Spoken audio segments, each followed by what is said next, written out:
రామాయణం ఆధారంగా చేసుకొని ఎన్నో కథలు, ఎన్నో సీరియళ్ళు వచ్చినాయి. ఇక ఇప్పటికి ఎన్ని వచ్చినా గానీ మళ్ళా రామాయణం గానీ, రాముడి చరిత్రను తెలుసుకోనీకే చూడాలని ప్రేక్షకులు మస్తు ఆసక్తినైతే చూపిస్తా ఉంటారు. అందుకు తగ్గట్టుగానే శానా సినిమాలు గిట్లా చేస్తూనే ఉన్నారు.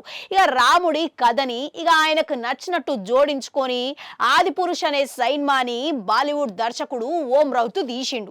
దాంట్లో శ్రీరాముడి పాత్ర నటించింది ప్రభాస్. ప్రభాస్‌ని చూపించే విధానం అస్సలు మంచిగా లేదు అని చెప్పి విమర్శలైతే వచ్చినాయి. గంతేకాదు రామాయణం కథను వాళ్ళకు తగ్గట్టుగా ఇష్టానుసారంగా వక్రీకరించుకొని మలుచుకొని వచ్చింది అని చెప్పేసి ఆరోపణలు ఇట్లా వచ్చినాయి. అందుకని సినిమా ఘోరాతి పరాజయం అయితే అందుకున్నది. గంతేకాదు ప్రభాస్కి ఎన్నడూ లేని విధంగా దారుణమైన ట్రోలింగ్ ఇట్లా గురైండు.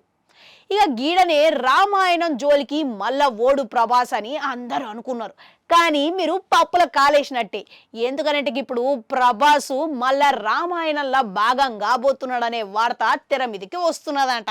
అయితే ఇప్పటికే రామాయణం అనే కథతోని మన నితీష్ తివారీ అనే దర్శకుడు రాముడి పాత్రల రణబీర్ కపూర్, సీత పాత్రల సాయి పల్లవిని పెట్టి సినిమా అనేది తీస్తున్నాడు.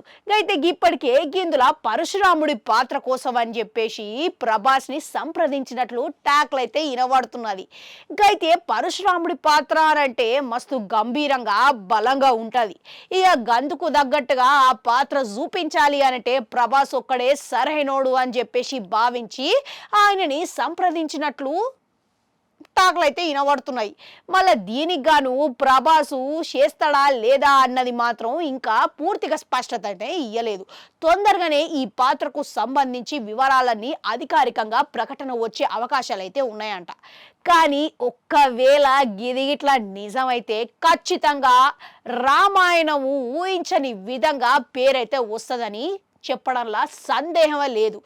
ఎందుకనంటే ఇప్పటికే రాముడి పాత్రల రణబీర్ కపూర్ నటిస్తుంటే పరశురాముడి పాత్రల ప్రభాసు, రావణుడి పాత్రల యశ్, వీళ్ళు ముగ్గురు ఒకే తెర మీద కనిపిస్తే సూర్నికే రెండు కళ్ళు సాలవనే చెప్పుకోవాలి.